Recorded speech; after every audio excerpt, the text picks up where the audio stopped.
साम्यवादी मीडिया की यही तो पहचान है। दलित पिछड़े उसकी प्रायोरिटी में नहीं है, दलित की हत्या नहीं है, पिछड़े की हत्या नहीं है, दलित पिछड़े किसान अल्पसंख्यक का अधिकार नहीं है। ये मीडिया का सेटअप जब तक नहीं बदलेगा, चपरासी से लेकर चीफ जस्टिस तक, जब तक दलित पिछड़े आदिवासी किसान अल्पसंख्यक नहीं आएंगे, मीडिया में नहीं आएंगे। एक भी मीडिया में बताइए कोई सवर्ण गैर सवर्ण संपादक है, कोई गैर सवर्ण मालिक है? तो जिसने गाय पाला है वो दूध खा रहा है, जिसने भैंस पाला है वो दूध खा रहा है। इस देश के दलित पिछड़े किसान आदिवासी अल्पसंख्यकों को अपना मीडिया खड़ा करना होगा नेशनल दस्तक की तरह। मैं वैशाली इसलिए भी लड़ रहा हूँ कि किसी भी पार्टी में कोई दलित पिछड़ा आदिवासी गरीब है जिसके पास पैसा नहीं, लेकिन जो पार्टी की सेवा कर रहा है, समाज की सेवा कर रहा है, उसको टिकट मिले, वो चुनाव लड़े। इसलिए कह रहा हूँ ना कि जिस दिन बीएसपी का फॉलो इस देश की सारी राजनीतिक दल कर लेंगी, इस देश में विकास, अनुशासन, शासन, प्रशासन, दलित समाज की बेटी एक मुख्यमंत्री बन गई तो पेट में दर्द होगा ना इस देश के मनुवादी जातिवादियों को। और वो भी बहन जी विजनरी नेता है, सड़कों से आई हैं, सड़कों का संघर्ष है, उनको कोई विरासत में मिला है किसी से। अगर इस देश की राजनीति बीएसपी की तरह हो तो गाली गलौज, संसदीय भाषा सब खत्म हो जाएगा। नमस्कार, मैं ब्यूटी गिरी और आप देख रहे हैं नेशनल दस्तक। वैशाली में शंभू कुमार सिंह चुनाव लड़ रहे हैं और वहां पर जिस तरीके से ट्रायंगल फाइट हो रही है वो आप सभी को पता है, और जिस तरीके से वो वहां पर माहौल बनाए हुए हैं वो सभी पता है। लेकिन फिर भी सर आपसे ये पूछूंगी कि वैशाली में क्या माहौल है, क्योंकि आप वहां पर मौजूद हैं, हम वहां पर जा नहीं सके। क्या माहौल है वहां पर, बताइए। वहाँ ट्रायंगल फाइट नहीं है, मैं बीजेपी के खिलाफ लड़ रहा हूँ। वहाँ जो सिटिंग एमपी है वो बीजेपी के हैं। वहाँ मेरा आमने सामने का मुकाबला है, BJP versus Shambhu Kumar Singh, BJP versus BSP. आप मुन्ना शुक्ला की बात करते हैं, वो तो आरजेडी से। उनका तो कोई नाम भी नहीं लेना चाहता है। क्यों नाम नहीं लेना चाहते? आप पता कीजिए उनको किस नाम के लिए वो बहुत विश्वविख्यात हैं, ख्याति है, कितने एफआईआर हैं, उनकी भाषा सुनिए। वो कहते हैं कि हम कानून तोड़ने के लिए ही बने हैं, जाति सूचक शब्द बोलते हैं। आपके लिए भी तमाम लोग ये कहते हैं कि आपने बहुत गलत किया वैशाली की सीट चुनकर, क्योंकि मुन्ना शुक्ला जो है वो मरवा देते हैं लोगों को। आपको डर नहीं लगता? नहीं, मैं इस तरह के आरोप नहीं लगाऊंगा। उनका ट्रैक रिकॉर्ड अच्छा नहीं है। दलित डीएम की हत्या के वो दोषी भी साबित हुए लोअर कोर्ट से, बाद में वो बरी हुए। ये सब नहीं है, ये डरने वाली चीज़ नहीं है, ये संवैधानिक लड़ाई है। मेरा संवैधानिक अधिकार है चुनाव लड़ना। डर के बैठ जाएंगे तो वो जमाना गया जब हमारे बाप दादा डरते थे। हम क्यों डरेंगे? अब तो संविधान का राज है जी। अभी आपको हमने लगातार सुना है तेजस्वी यादव, लालू प्रसाद यादव की तारीफ करते हुए, और तमाम चीज़ों को लेकर आप तारीफ करते, लेकिन इस बार आप उन्हीं के सामने दीवार बनकर खड़े हैं, क्योंकि मुन्ना शुक्ला जो है उन्हीं की निर्णय है, उन्हीं की रणनीति है कि मुन्ना शुक्ला वैशाली में है, और आप उनके सामने दीवार बनकर खड़े हैं। आपके पिताजी दारू पी लेंगे तो आप उनको समझाएंगे नहीं? मतलब आप कहते हैं कि इस बार जो लालू प्रसाद यादव, तेजस्वी यादव के निर्णय गलत है? हाँ बिल्कुल, वैशाली का निर्णय गलत है। उनको उनके पार्टी के ही किसी दलित पिछड़े झंडा उठाने वाले को देना चाहिए था टिकट। कोई यादव, कोई दलित, कोई पिछड़ा, जो उनकी पार्टी का कार्यकर्ता था, कोई पटेल। मुन्ना शुक्ला दूसरी पार्टी से आए हैं, तब तो कल गरीब का बच्चा जो पार्टी में कार्यकर्ता है वो चुनाव ही नहीं लड़ पाएगा। मैं वैशाली इसलिए भी लड़ रहा हूँ कि किसी भी पार्टी में कोई दलित पिछड़ा आदिवासी गरीब है जिसके पास पैसा नहीं है, लेकिन जो पार्टी की सेवा कर रहा है, समाज की सेवा कर रहा है, उसको टिकट मिले, वो चुनाव लड़े। मैं यही तो लकीर खींच रहा हूँ। जैसे मैंने मीडिया में क्या किया, 1000 करोड़ का मीडिया खड़ा होता है, टीवी अखबार, उसके पैरेलल मैंने सोशल मीडिया खड़ा किया। राजनीति में भी वैशाली इस बार साबित करेगा कि गरीब का बेटा भी चुनाव लड़ सकता है और पार्टियों को टिकट देना पड़ेगा। कई लोग आपके लिए ये भी कह रहे हैं, क्योंकि लगातार ये बातें चल रही है फील्ड पे आपके लिए, आपके पीठ पीछे, सामने कोई नहीं बोलता, पीठ पीछे बोलते हैं, तो कहते हैं कि 2-3 वजह से चुनाव लड़ी जाती है। बहुत बार लोग चुनाव जीतने के लिए नहीं लड़ते हैं, सिर्फ चंदा इकट्ठा करने के लिए लड़ते हैं, और कहीं ना कहीं शंभू सिंह भी चंदा इकट्ठा करने के लिए लड़ रहे हैं। जो लोग ये बात कह रहे हैं वो भी ये काम कर लें। अगर चंदा इकट्ठा करना इतना आसान काम है तो वो भी कर ले, मैं भी उनको दूंगा। हिम्मत तो दिखाएं, जाएं वैशाली। कहीं से वैशाली में तो मुन्ना शुक्ला है, बीना देवी है, कहीं से और से लड़े, हम भी चंदा देंगे। मैं तो चाहता हूं कि समाज में जो आंदोलनकारी हैं, काम करने वाले लोग हैं, वो चुनाव लड़े। लालू जी कौन पैसा लेके बड़े परिवार में पैदा हुए? रामविलास जी। तो जो लोग ये आरोप कह रहे हैं, मैं तो कह रहा हूँ आपका भी स्वागत है, आप भी चंदा वसूल कर दिखाइए। चंदा भी तो समाज उसी को देगा ना जिस पर भरोसा करता है, जिसने समाज के लिए कुछ किया है। आपके लिए ये भी बातें कही गई कि चुनाव आयोग और आप सब ने मना किया और ये गलत भी माना जाता है कि धर्म और जाति के आधार पर वोट नहीं लेने हैं। तो प्रधानमंत्री नरेंद्र मोदी या तमाम लोगों को धर्म के नाम पर जो है क्रिटिसाइज किया जाता है, तो आप भी तो जातियों का ध्रुवीकरण कर रहे हैं, जाति के नाम पर वोट बटोरने का काम कर रहे हैं। मैंने कब कहा कि मुझे जाति के नाम पर वोट दीजिए? मैं तो संवैधानिक अधिकार के लिए वोट मांग रहा हूँ, रिप्रेजेंटेशन। मैं तो कह रहा हूँ ओबीसी को भी रिजर्वेशन मिलना चाहिए विधायिका में और कार्यपालिका में। कार्यपालिका में है ना, विधायिका में नहीं है। हमें एमएलए और सांसद के चुनाव में रिजर्वेशन मिलना चाहिए। 90% वाले संख्या का 90% संसद में सांसद नहीं होना चाहिए। आप 2 भाई बहन हैं जी। और मान लीजिए आपकी माँ 100 रोटी बनाए और एक को 90 रोटी दे दे और एक को 10 रोटी, तो ये न्याय है? तो इस देश के 90% लोग संसद नहीं जाएंगे तो उनके लिए कानून कैसे बनेगा? तो ये रिप्रेजेंटेशन की लड़ाई है, अफर्मेटिव एक्शन, आरक्षण बचाने की लड़ाई है, ये संवैधानिक अधिकार की लड़ाई है, जातिवाद के खिलाफ लड़ाई है। लेकिन जाति की अगर आप संवैधानिक की बात करते हैं, एससी एसटी ओबीसी संवैधानिक नाम है। आपने चुनाव के पहले तक हमेशा आपका नाम शंभू कुमार सिंह था, लेकिन अब आपका नाम शंभू कुमार पटेल हो चुका है। आपने अपनी जाति तो डिस्क्लोज कर दी है। हाँ, नहीं, पटेल जाति नहीं है सर, ये तो टाइटल है। ये तो वहाँ के लोगों ने र्यूमर फैलाया कि शंभू कुमार सिंह राजपूत समाज से हैं, कोई कह रहा है भूमियार समाज से हैं। तो मैंने उन्हें कहा कि मैं बैकवर्ड ही हूँ, ओबीसी समाज से हूँ। आपके भाषणों में सुनने को मिला है आप कुर्मी का नाम लेते हैं। क्या मैं ये कहता हूँ कि वैशाली से कोई कुर्मी, यादव, कुशवाहा, जो ओबीसी की जातियाँ हैं, 5000 जातियाँ, दलित, शेड्यूल कास्ट की, शेड्यूल ट्राइब की, अल्पसंख्यक समाज की, उसका कोई नहीं गया है संसद। भारत में, बिहार में जाति जनगणना हुई है। जाति एक सच्चाई है इस देश में, हर काम जाति देख कर होता है। लेकिन हम लोग तो जातिवाद के खिलाफ हैं। हम लोग चाहते हैं कि रिप्रेजेंटेशन की लड़ाई। आप देखिए, जाति और रिप्रेजेंटेशन दोनों अलग अलग चीज़ है। ओबीसी जातियों का समूह है, दलित जातियों का समूह है, आदिवासी जातियों का समूह है, एससी एसटी ओबीसी। अब उसमें ओबीसी में कितनी जातियां हैं? यादव, कुर्मी, कुशवाहा, सबको मौका में। सुप्रीम कोर्ट में ओबीसी के जज नहीं है, शेड्यूल कास्ट के बहुत कम जज है। तो इस पर आप बात नहीं करेंगे? मतलब आप क्या चाहते हैं कि मैं बीमारी पर बात ना करूं? बीमारी है टीबी की तो मैं कैंसर की बात करूं या बुखार की बात करूं? भारत में संविधान कहता है कि सबको बराबर का रिप्रेजेंटेशन हो। तो ये एससी एसटी ओबीसी रिप्रेजेंटेशन की लड़ाई है, अफर्मेटिव एक्शन की लड़ाई है, संवैधानिक लड़ाई है। आपके भाषणों में लगातार हम सुनते हैं विकास की बात करते हैं, जो शोषण होता है वो नहीं होगा अगर आप आते हैं। तो आपने इसका क्या ब्लूप्रिंट तैयार किया है? रातों रात कैसे आप रोक देंगे सब कुछ शोषण या विकास के लिए क्या कुछ ब्लूप्रिंट आपने तैयार कर लिया अगर जीत जाते हैं? क्योंकि जनता के अंदर एक जो अविश्वास है वो फैला हुआ है। वो हर बार अगर हम जाते हैं पब्लिक ओपिनियन में तो कहते हैं कि जनता आते वोट लेने के लिए है, उसके बाद 5 साल वो दिखाई नहीं देते। वो विश्वास आप कैसे जीत रहे हैं? देखिए, मैंने 10 साल में जो भरोसा बनाया है वो एक मेरा एसेट्स है। पत्रकार के तौर पे मैंने हमेशा सच के साथ खड़ा हुआ, न्याय के साथ खड़ा हुआ, जो पीड़ित रहा उसके साथ खड़ा हुआ। ये तो जो मनुवादी लोग हैं वो मुझे कहते हैं जातिवादी पत्रकार, मैं तो सच के साथ हूँ। जो पीड़ित है उसी के साथ ना पत्रकार खड़ा रहेगा, एक बात। दूसरी बात, ये बात बिल्कुल सच है कि इस देश में नेताओं ने लोगों को ठगा है। तो कौन लोग ज़्यादा नेता हैं, कौन लोग मंत्री हैं, किस कैटेगरी के बताइए? जनरल कैटेगरी ज़्यादा। कौन लोकतंत्र को बदनाम कर रहा है, कौन संविधान को बदनाम कर रहा है? इस देश में तमाम दलित, पिछड़े, आदिवासी, किसान, अल्पसंख्यक नेताओं ने स्कूल, अस्पताल की राजनीति की है, न धर्म की राजनीति की है, न जाति की राजनीति की है। उन्होंने विकास की राजनीति की है और मेरा भी वही एजेंडा। रही बात ब्लूप्रिंट की, एक सांसद चाहे, देखिए इस देश में सिस्टम बना हुआ है, ग्राम पंचायत है, थाना है, पोस्ट ऑफिस है, ब्लॉक है। एक सांसद चाहे तो आपको लगता अच्छी बात है किसी की मजदूरी करा के पैसा ना दीजिए? बिल्कुल नहीं। किसी को जाति के नाम पर आप परेशान कीजिए, हत्या कर दीजिए, मारिए, तो उसके खिलाफ बोलना नहीं जाना चाहिए। मैं जातिवाद के खिलाफ लड़ रहा हूँ।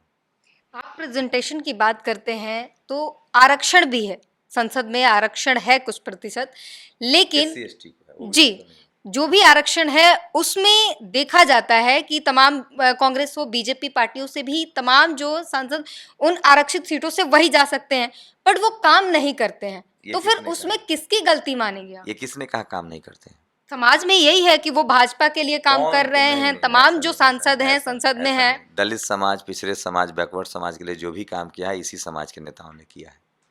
लेकिन अभी भी दुर्भाग्य है कि इस देश में SC ST की आबादी कितनी है, 25%, और उनका रिप्रेजेंटेशन कितना है। वो आज भी जनरल सीट पर चुनाव नहीं जीत सकते हैं। क्यों? क्योंकि पैसा, राजनीति का पैसाकरण कर दिया गया है। SC ST OBC का जिस दिन 90% जनसंख्या हो जाएगी संसद में, विधानसभा में, ये देश फिर से सोने की चिड़िया, सम्राट अशोक का देश, शिवाजी महाराज का देश, बाबा साहब के सपनों का भारत, भगवान बुद्ध, तथागत बुद्ध का भारत बन जाएगा, सोने की चिड़िया। 90% लोग जो गरीबी से निकल कर गए हैं संसद में जाएंगे, तो यहाँ धर्म की राजनीति, यहाँ संविधान सबको उसकी धर्म की आस्था की अधिकार देता है। कोई किसी से धर्म के नाम पर भेदभाव करे, जाति के नाम पर भेदभाव करे, खत्म हो जाएगा। बस शर्त इतनी है कि संसद में उन तमाम लोगों को जाने का मौका मिले जो शोषण के शिकार हैं। जब शोषित लोग ही संसद नहीं जाएंगे और शोषक ही जाएगा, तो हिरन की व्यथा तो हिरन न बताएगा। शेर तो कहेगा कि हम तो बहुत बढ़िया शिकारी हैं, बहुत बढ़िया शिकार किए हैं, लेकिन उस शिकार में कौन जान गंवा रहा है कौन बताएगा। तो इसलिए हिरनों को जाना जरूरी है संसद में। दलित, पिछड़े, किसान, अल्पसंख्यक, महिलाओं का भी संसद जाना जरूरी है। अगर शोषण की बात करते हैं तो हरदोई में देखा हमने कि बीएसपी के पोलिंग एजेंट की हत्या कर दी गई पीट पीट कर। उस पर जो है बीएसपी ने मुखरता से आवाज नहीं उठाई, ना ही उस पर किसी ज्यादातर बातचीत की गई। जानकारी कम है। इस देश का टीवी अखबार बिकाऊ है, इसलिए माननीय सांसद रामजी गौतम जी ने ट्वीट किया है कि आरोपियों को जेल के सलाखों के पीछे भेजेंगे। मैंने बोला मुखरता से आवाज नहीं उठाई गई, जोर शोर से नहीं उठाई। स्वाति मालीवाल के लिए बात की जा रही है, पर अपने ही, इसलिए कह रहा हूँ ना, मनुवादी मीडिया की यही तो पहचान है। दलित पिछड़े उसकी प्रायोरिटी में नहीं है। दलित की हत्या हत्या नहीं है, पिछड़े की हत्या हत्या नहीं है, दलित, पिछड़े, किसान, अल्पसंख्यक का अधिकार नहीं है। ये मीडिया का सेटअप जब तक नहीं बदलेगा, चपरासी से लेकर चीफ जस्टिस तक जब तक दलित, पिछड़े, आदिवासी, किसान, अल्पसंख्यक नहीं आएंगे, मीडिया में नहीं आएंगे। एक भी मीडिया में बताइए कोई सवर्ण, गैर सवर्ण संपादक है, कोई गैर सवर्ण मालिक है? तो जिसने गाय पाला है वो दूध खा रहा है, जिसने भैंस पाला है वो दूध खा रहा है। इस देश के दलित, पिछड़े, किसान, आदिवासी, अल्पसंख्यकों को अपना मीडिया खड़ा करना होगा नेशनल दस्तक की तरह, तब उसकी बात होगी। सर मीडिया की तो हम बात ही नहीं कर रहे हैं इस वक्त, हम बीएसपी की सिर्फ बात कर रहे हैं। इसलिए आपको नहीं पता चल रहा है ना, क्योंकि बीएसपी जो खबर, जो प्रोटेस्ट करती है, जो लिखती पढ़ती है, उसको टीवी दिखाता नहीं है। पर हमने मायावती जी के ट्विटर हैंडल पर ढूंढा, उन पर भी नहीं मिला। तो क्या कहेंगे, जब सुप्रीमो ही नहीं ट्वीट कर रही हैं, वो नहीं जाती हैं उनके परिजनों से मिलने, तो फिर जनता में या फिर कार्यकर्ताओं में मनोबल तो गिरेगा ना। सोनिया गांधी कितने लोगों से मिलने जाती है? लालू यादव कितने लोगों से मिल जाते हैं? तो बीएसपी भी कंपेयर अपने आप को इन्हीं पार्टियों से कंपेयर हमारी राष्ट्रीय नेता हैं, उनके कार्यकर्ता जा रहा है ना, राष्ट्रीय नेता है हमारी, वो उन्हीं के आदेश पर माननीय सांसद जी ने ट्वीट किया ना। आप लोग जो ये जो कहती है ना, मायावती जी की बात करना बहुत आसान होता है ना, ये बात आप सोनिया गांधी जी के बारे में बोलिए, ये बात आप नरेंद्र मोदी के बारे में बोलिए। उनके कार्यकर्ताओं के साथ बदसलूकी होती है तो जाते हैं वहाँ मिलने या ट्वीट करते हैं। हमारी राष्ट्रीय पार्टी है, बड़ी पार्टी है, बीएसपी सुप्रीमो मायावती जी हर मामले पर देखती हैं। अब हर जगह वो जा सकती हैं, आप पूरे देश में जा सकती हैं क्या अकेले इंडिविजुअल? उनके कार्यकर्ता जाते हैं ना, उनके नेता जाते हैं ना। आप बीएसपी से ही कैंडिडेट है, तो फिर एक सवाल और बनता है कि आकाश आनंद को क्यों हटाया गया? क्योंकि किसी भी तरीके से, और हर जगह खबरें यही चल रही हैं कि बीएसपी जो है बीजेपी की बी टीम बन गई है, और यहाँ तक कि अखिलेश यादव भी यही कहते हैं कि बहुजन समाज ये समझ ले, आपका वोट अगर बीएसपी को जाता है तो वो बीजेपी के खाते में जाएगा। और रही बात बीएसपी से, आकाश आनंद जी बीएसपी अनुशासित पार्टी है, और बहन जी को तो आपको तारीफ करनी चाहिए, जिन्होंने अपने भतीजा तक को नहीं बख्शा। ये तो डिसिप्लिन है ना। तो क्या आप ये कह रहे हैं कि बीजेपी वाले बयान के लिए हटा दिया गया उन्हें? नहीं, कोई भी भाषा संसदीय नहीं होनी चाहिए। मैं भी कल संसदीय भाषा का इस्तेमाल करूंगा, मुझे भी हटा देंगे वो। यही तो, ऐसे लोग का तो सम्मान बढ़ना चाहिए। आपके पिताजी दारू पी के आएंगे तो कहेंगे ना कि आप दारू पिए हुए हैं। इस देश में ऐसे लोग, ये तो बहुत, इन्होंने तो बीएसपी सुप्रीमो मायावती जी ने तो लाइन खींची है कि अनुशासन के आगे हमारा भतीजा भी आएगा तो हम नहीं छोड़ेंगे। है किसी पार्टी में हिम्मत? ये तो डिसिप्लिन है। तो ये तो इससे अच्छी ये बात भी है। सवाल उठेगा कि फिर तो इसका मायावती मतलब जी आप को चाहते हैं कि आप मर्डर कर दें, और आप चाहते हैं कि आपके पिताजी आपको बचाएं। आपके पिताजी तब महान कहलाएंगे ना जब आप मर्डरर हैं, तो आपको जाके पुलिस के हवाले करेंगे। तो मतलब आप मानते हैं कि बीजेपी के लिए किसी भी ज्यादा लाइन क्रॉस करना अरे अपराध बात की बीजेपी श्रेणी के, में चला जाएगा, उसे सजा कांग्रेस दी जाएगी। कांग्रेस के लिए भी एक राष्ट्रीय उपाध्यक्ष जी ने कुछ असंसदीय, मैं ये कह रहा हूँ, अब शब्द नहीं, असंसदीय जी। अनकॉन्स्टिट्यूशनल भाषा थी, उसको भी उन्होंने हटा दिया था। आप लोग को होमवर्क नहीं है ना। बीएसपी बहुत अनुशासित पार्टी है, डिसिप्लिन, संवैधानिक पार्टी है। संविधान से एक अक्षर न राइट न लेफ्ट, एकदम संविधान उसका मिशन है। चुनाव जीतने के लिए साम दाम दंड भेद नहीं करती है। जो संविधान है, जो संविधान को अक्षरंश पालन करने का नाम बीएसपी है। बीएसपी का मैनिफेस्टो संविधान है। भारत की कोई भी राजनीतिक दल बीएसपी के पदचिन्ह पर चलेगी तब भारत मजबूत होगा। संवैधानिक दल बनना तो अच्छी बात है, तारीफ होनी चाहिए। रवीश कुमार जो सीनियर पत्रकार हैं वो कहते हैं कि मायावती को पहले ही ये जांच परख लेना चाहिए कि आकाश आनंद योग्य है कि नहीं है। अगर अब उन्हें लग रहा है तो ये गलत बात है। नहीं तो ये तो रवीश कुमार तो लगता है ज्ञान भंडारे लेके पैदा हुए थे। वो तो पैदे रवीश कुमार बन गए थे। किनकी बात कर रहे हैं जो लोग अपनी जातीय वर्चस्व के लिए लड़ रहे हैं? आप बताइए, कांग्रेस के नेता जिस भाषा में इस्तेमाल करते हैं, और बीजे नरेंद्र मोदी जो भाषा, ओए दीदी, ये अच्छी भाषा है? बिल्कुल नहीं। हैं? नहीं, बिल्कुल नहीं, हम इसका ये समर्थन वो नहीं ये जो करते। कहते हैं 50 करोड़ की गर्लफ्रेंड, अगर बहन जी की पार्टी में होते तो मोदी जी को बाहर कर दिया जाता। तो आप चाहते हैं कि इस तरह की भाषा, तो इसलिए कह रहा हूँ ना कि जिस दिन बीएसपी का फॉलो इस देश की सारी राजनीतिक दल कर लेंगी, इस देश में विकास, अनुशासन, शासन, प्रशासन। आप मानती हैं ना कि बहन जी मुख्यमंत्री थी तो लॉ एंड ऑर्डर कैसा था? जी। बहन जी ने इस देश को लखनऊ को, यूपी को कितना सुंदर बनाया है। लखनऊ इंटरनेशनल लेवल की शहर कैसे बना? ग्रेटर नोएडा का कैसे विकास हुआ? वो विजनरी नेता है। भारत में सबसे ज़्यादा एक मुख्यमंत्री के तौर पर यूनिवर्सिटी खोला। आप जाके देखिए गौतम बुद्ध यूनिवर्सिटी, आप देखिए जाके उनका सावित्रीबाई फुले इंटर कॉलेज, मानवर कांसीराम साहब प्रेरणा केंद्र, मानवर कांसीराम साहब मल्टी स्पेशलिटी अस्पताल, ग्रेटर नोएडा है, ज़्यादा दूर नहीं है। आप लोग दलित समाज की बेटी एक मुख्यमंत्री बन गई तो पेट में दर्द होगा ना इस देश के मनुवादी जातिवादियों को। और वो भी एक ऐसा काम कर दे जो जिससे गरीब, दलित, पिछड़े, अल्पसंख्यक, आदिवासी, सबसे निचले पायदान के बच्चे आईएएस कलेक्टर बनने लगे, तो मनुवादी जातिवादियों को तो दर्द होगा ना। वो चाहे पत्रकार हो, चाहे जज हो, चाहे नेता हो, चाहे टीवी हो, अखबार हो। बहन जी का आकलन उनके काम से कीजिए, अनुशासन से कीजिए। एक लाइन इधर से उधर नहीं बोलती हैं, वो सदी हुई भाषा लिख के लाती हैं वो। इस पर भी यही कही जाती है कि वो डर के मारे ऐसी करती हैं ताकि एक दो शब्द इधर उधर ना निकल जाए। तो इस देश के वो तमाम लोग जो कानून मानते हैं उसको डरपोक कहिए, आज जो कानून तोड़ता है उसको आप बहादुर कहिए। आपके हिसाब से तो यही बात हुआ कि हम कानून मानने वाले लोग हैं, संविधान मानने वाले लोग, तो हम लोग डरपोक हो गए हैं।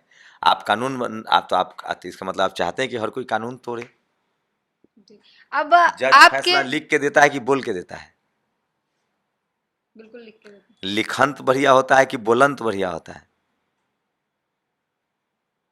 बताइए ना। लिखी हुई चीज है।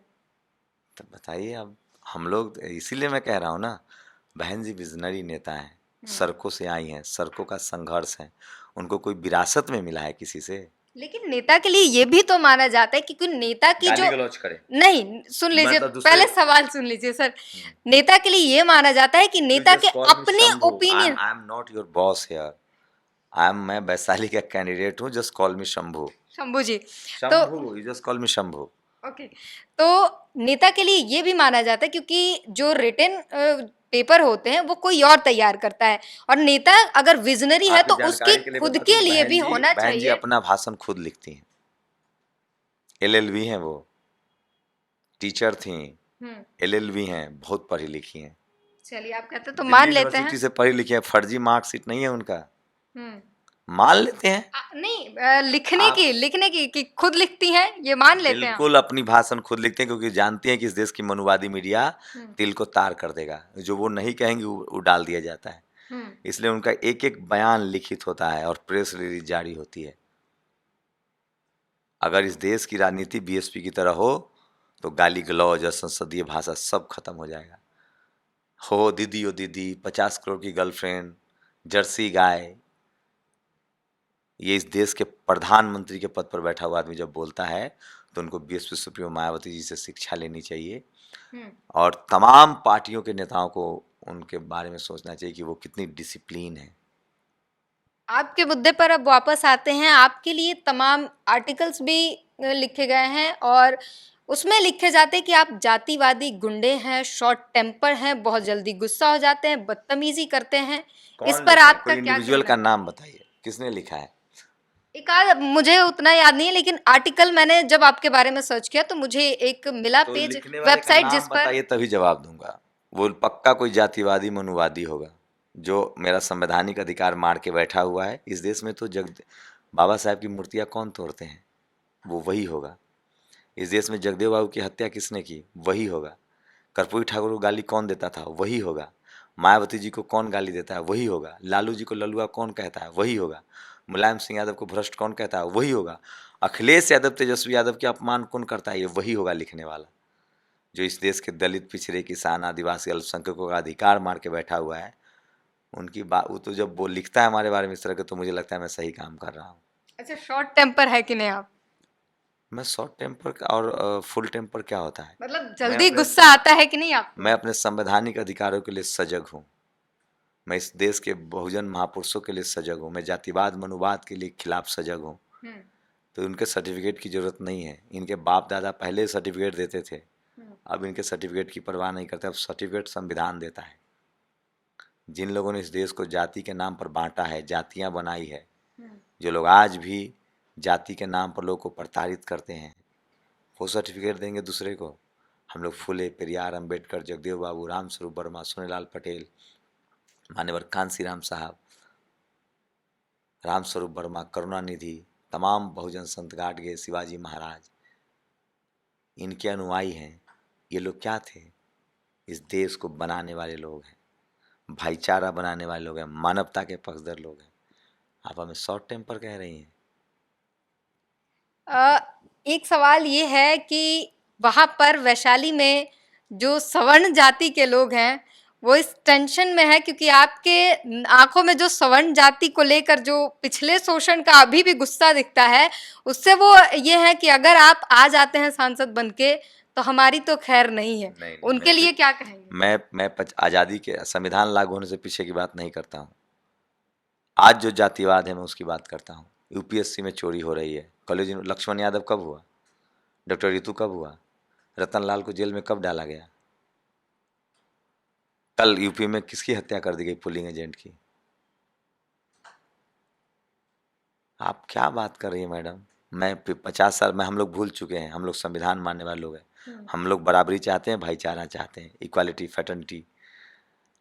हम किसी जाति के खिलाफ नहीं है, जातिवाद के खिलाफ है। हम किसी समाज के खिलाफ नहीं है, मनुवाद के खिलाफ है। हम लोग गैर बराबरी के खिलाफ है। मुझसे वो डरे जो जातिवादी है, मनुवादी है, जो संविधान मानता है, वो हमारा भाई है, साथी है। जो मानवता है, भाईचारा है, इस देश को आगे बढ़ाना है, इस देश की सेना को आगे बढ़ाना है, इस देश को मजबूत बनाना है। हम लोग इसकी लड़ाई लड़ रहे हैं। स्कूल, अस्पताल, पढ़ाई लिखाई, दवाई। स्कूल, अस्पताल ठीक होगा तो वहाँ जाति देख के इलाज होगा। जो लोग जाति देख के इलाज करते हैं, जो लोग जाति देख के न्याय करते हैं, उसके खिलाफ है हम लोग। एक आखिरी सवाल है मेरे दिमाग में। आज मैंने मायावती जी के ट्वीट देखे और उसमें एक शब्द मिला, इंडी गठबंधन। तो इंडी गठबंधन जो है ये ज्यादातर बीजेपी, प्रधानमंत्री नरेंद्र मोदी और खासकर बीजेपी ने ही इसको उपाजा है।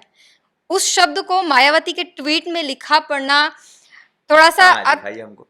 दिखाती हूँ। अभी स्वाति मालीवाल के लिए उन्होंने ट्वीट किया है जिस पर वो इंडी व अन्य गठबंधन लिखती हैं। दिखाइए ना मुझे, दिखाइए। जी जी बिल्कुल, अभी दिखाती हूँ।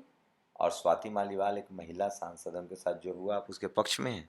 नहीं, उनके पक्ष में नहीं हूँ मैं, इंडी गठबंधन पे सवाल कर रही हूँ। हाँ, तो स्वाति मालीवाल के साथ जो हुआ, हाँ, एक महिला के तौर पे आपकी क्या राय है? उनके साथ गलत हुआ है कि सही हुआ है? बहुत गलत हुआ है। तो उसका विरोध नहीं होना चाहिए? बिल्कुल होना चाहिए। तो क्या इंडिया गठबंधन में वो लोग हैं? आम आदमी पार्टी किस गठबंधन में है?